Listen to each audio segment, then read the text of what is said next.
We all know that 2020 was a terrible year. But it was even worse for those who got scammed. The Federal Trade Commission received over 4.7 million consumer reports and complaints in 2020, and nearly half of those were fraud. Of those who got scammed, they reported losing nearly $3.3 billion last year. Surprisingly, 44% of those who lost money in scams were in their 20s.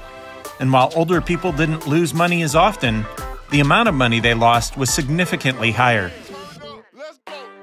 To help you avoid getting scammed, we wanted to share the FTC's list of the top scams of 2020. Identity theft was the #1 most reported issue to the FTC, mostly related to COVID. Whether it was scammers using stolen identities to falsely apply for unemployment benefits, or representing themselves as a small business owner to claim a Paycheck Protection Program loan, these types of reported crimes were up nearly 3,000% last year. If this happens to you, report the fraud to your company, state agencies, and the FTC, and keep an eye on your credit report. Scammers will call or visit you, pretending to be from a government agency, legal firm, or other business. What makes these scams dangerous is that they're often looking for two things: money and personal information. They'll often give you a reason you need to pay the money, such as back taxes or a warrant being out for your arrest. They'll pressure you to pay it to avoid something bad from happening. Hang up, and if you're concerned, call the government agency yourself to verify the information. Scammers might also represent themselves as someone else to get your personal information, such as a social security number, bank PIN number, or a password. Don't give this information out to anyone who has called you. Always call the company back directly to see if this information is really needed. Online shopping has skyrocketed, and scammers always go where the money is.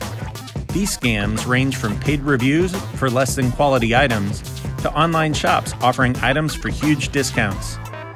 They say that if it's too good to be true, it probably is. And scammers are building online shops with things like electronics listed for hundreds of dollars off. Unfortunately, the purchase may never arrive.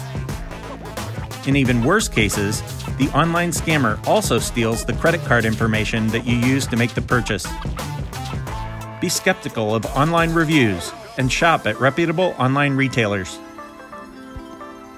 The phone has always been one of the top ways scammers reach out, but 2020 saw a sharp increase in text messages.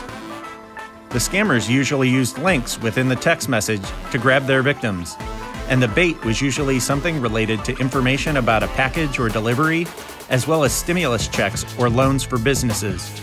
If you think the contact may be legitimate, don't click on the link in the text message. Visit the company's website to check. When you know these tricks and what to watch for, you're less likely to get scammed. Share these with friends and relatives to help them avoid becoming a victim as well. Check out our videos and subscribe to the channel to get more tips on being security aware and to learn how to avoid being scammed.